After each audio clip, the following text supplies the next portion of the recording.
Hey there. In this presentation, we are going to talk about the artificial intelligence race between US and China, the two superpowers. Now, artificial intelligence has progressed a lot in the last 10 years. Artificial intelligence or AI is the ability of machines to think like or better than humans. Now, we have strong AI where AI is multi-purposeful like humans and narrow AI where it's applied to specific domain. Although we are nowhere close to human-like AI, in narrow AI, machines have raced ahead of us. In this video, we talk about two AI superpowers, US and China. Overall, the United States currently leads in AI with China rapidly catching up. China has set a goal for the year 2030 when it will be ahead of all countries in AI capability. Only time will tell who will be the Googles, the Amazons, and the Apples in the 2030s. Now, many AI advancements, particularly those focused on health, the environment, and education, can benefit from both countries. Now, for example, the development of AI systems that can identify diseases faster and more accurately than clinicians or doctors or produce new medical treatments offers potentially global benefits. In 2019, such a joint effort by the two countries was taken to detect asthma and gastrointestinal disease with accuracy rates of 90% and 87% respectively. Now, for this video, we have gleaned numbers for years 2017, 2018, and 2019. Let's see how the numbers stack up for these two countries.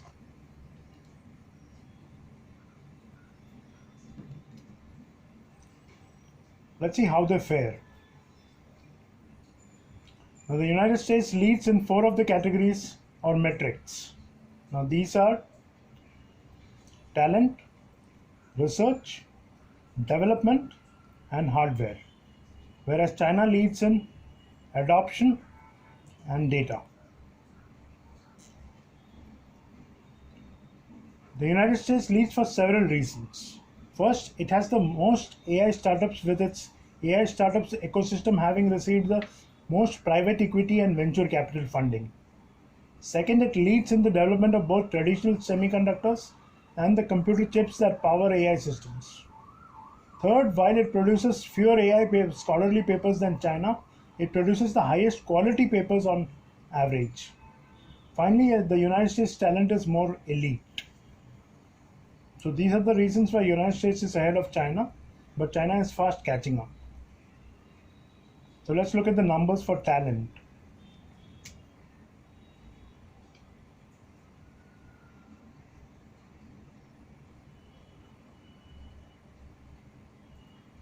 So governments in China and the United States have announced to begin initiatives to improve and expand their AI talent. For example, in 2018, China's Ministry of Education announced a plan to promote AI education. President Trump also issued an executive order recently that focuses on measures to expand fellowships, training programs, and funding for early career university faculty conducting AI R&D. The future of AI is going to be a battle for data and talent. Lack of talent not only limits firms' ability to deploy and adopt AI, it increases costs, thereby reducing competitiveness. Now, given the increased demand for AI talent in a wide range of industries, including transportation, finance, and manufacturing, the current shortage is likely to only grow in the near to moderate term. Now, as far as AI academics are concerned, these figures. US is far ahead on China. Also, per 1 million, if you look at it, the US is far ahead than China. Of course, you have to take into account that China has 4 times the population of US. And researchers who complete their PhDs, 44% in US as compared to 11% in China. So talent-wise, US is far ahead. Now let's look at the next one, which is research. Now countries need organizations to perform research in order to sustain innovation. In the past decade, algorithmic innovation, along with greater computing power, have increased the functionality of AI systems and drastically reduced the time it takes to train them. But AI is far from a mature technology. More research and more advances are needed. China, for example, has allocated $950 million for a AI research center of 100 people. This in 2018. And recently in 2019, I think August, The US has also allocated about the same kind of sum, which is around $900 million. The, however, the industry pundits say that this is a measly figure because by 2030 AI will be a $13 trillion industry. Now, lots of money have to be spent on research before we see AI embedded in majority of applications.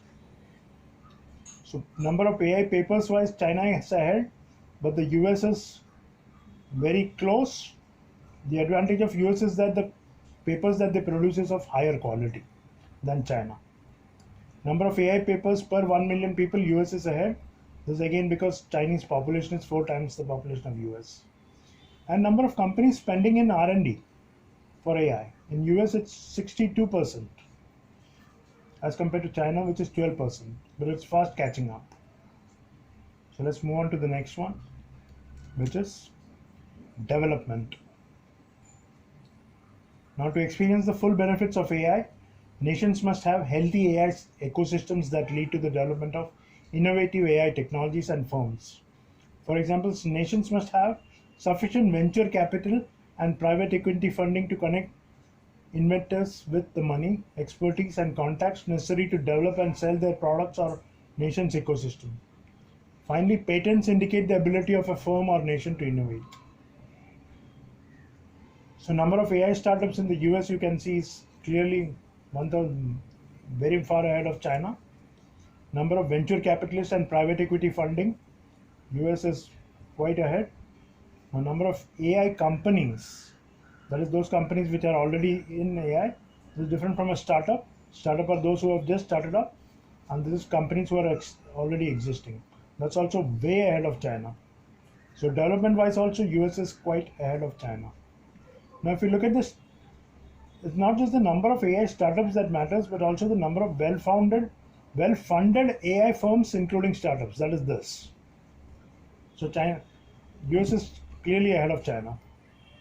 Now let's look at the next one, which is China. Adoption. Now AI adoption is estimated to create $13 trillion of gross domestic product or GDP growth by 2030. Now while different surveys have found varying rates of adoption, they indicate similar trends. China is adopting AI at a faster rate than the United States. China's adoption scores are relatively uniform no matter the business sector. For example, the percentage of US firms active in AI, meaning they are adopting or piloting AI, varies as much as 32 percentage points between different sectors. Yet, China's share of active AI firms varies only as much as 6 percentage points between the highest and the lowest adopting sectors. So, China is clearly ahead for adopting AI as well as for piloting AI. Now, how many people in China think that within 10 years their job will be replaced? 53%, as compared to in the US, only 26% think that their jobs will be replaced. So, China is in a mood to go ahead because firms piloting AI, as you can clearly see, is 53%, which is more than half of their companies are already piloting AI. So, China is way ahead in adoption. So, let's look at the next one, which is data. Now, AI systems rely on vast quantities of data for trainings. Large datasets help AI systems develop highly accurate models to perform tasks ranging from navigating without a map to identifying faces to answering Google search queries.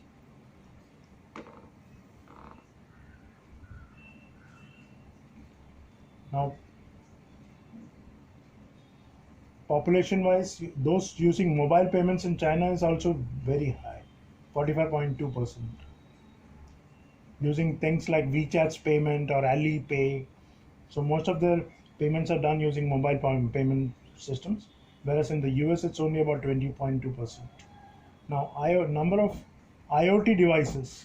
Now, IoT devices can generate large amounts of data for organizations and can use it to train machine learning systems. Now, these systems can then be automated for a wide range of tasks, from monitoring the health of a railway track to dynamically controlling traffic lights that ease congestion to tracking pollution. I'm talking about smart cities. And that also China is far ahead. Why? Because they have an advantage of their population. They are 1.4 billion people, whereas US is just about 325 million people. So that makes the difference. So data wise also China is far ahead. Now let's look at the last factor, which is hardware. Now hardware wise, US is ahead of China. There are many firms in the US which make AI hardware. For example, let's take Nvidia, which makes GPUs, Google, which makes TPUs. TPUs, tensor processing units. Whereas in China, there's only one company which is in the top 15, which is probably Huawei for their Ascend line of chips. Number of firms designing AI chips, in the US it's 55 and in China it's just 26. Now, China leads in the number of supercomputers. It has 219 supercomputers. It's the world's biggest supercomputer country, whereas US just has 92. But as you know, supercomputers are not really used in AI a lot. It's mainly used for mainstream applications like ERP, CRM, SCM, or what have you. But still, China leads quite ahead in terms of supercomputers, and US will have to do something. Maybe in terms of quantum computing, US will be ahead, I think, because Google and IBM have their own quantum computing. And recently in the news, just last week, I read that IBM is opening up their quantum computers for the public. So there'll be a quantum computing cloud. So China is still trying to get into that same kind of equation, but still way ahead. They're way ahead in terms of number of supercomputers. However, hardware-wise, they lead. US leads. China doesn't lead in the hardware race.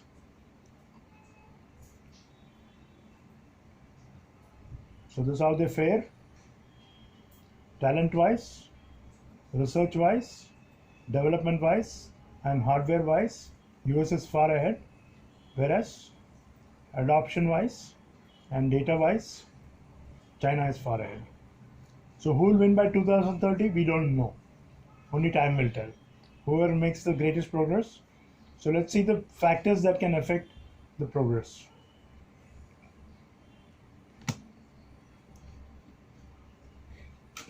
So these are some of the points.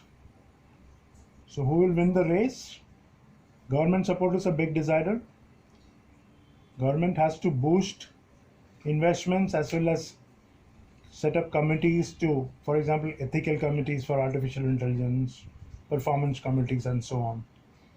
AI education in schools and education will play a crucial role.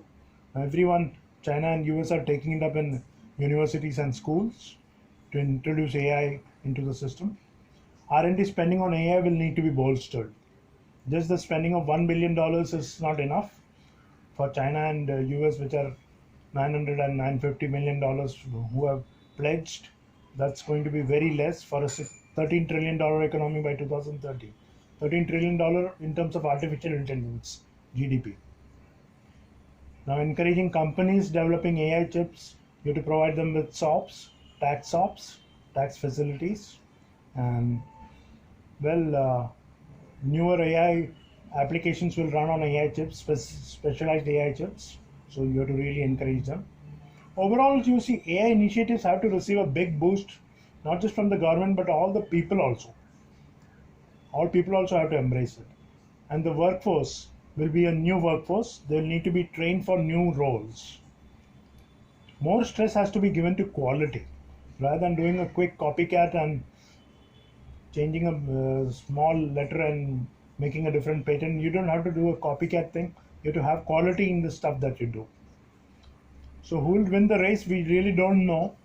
China seems to be catching up with the US, and in some areas, China is clearly ahead. For example, let's take facial recognition, in which China is ahead of US. So the balance will tilt in favor of one of them, and one of them will be the AI superpower. Only time will tell who will be the AI superpower. So hope you like the presentation. My name is Rajesh Menon, and I am a techno-spiritual entrepreneur. You can go to my website, technospirituality.com, and read about topics on technology, techno-spirituality, and inspiration. You can also head to my YouTube channel. Please subscribe to this YouTube channel if you like it. And well, I'm asking you, you tell me who will win the race. Is it going to be US or China? Thank you very much and God bless you.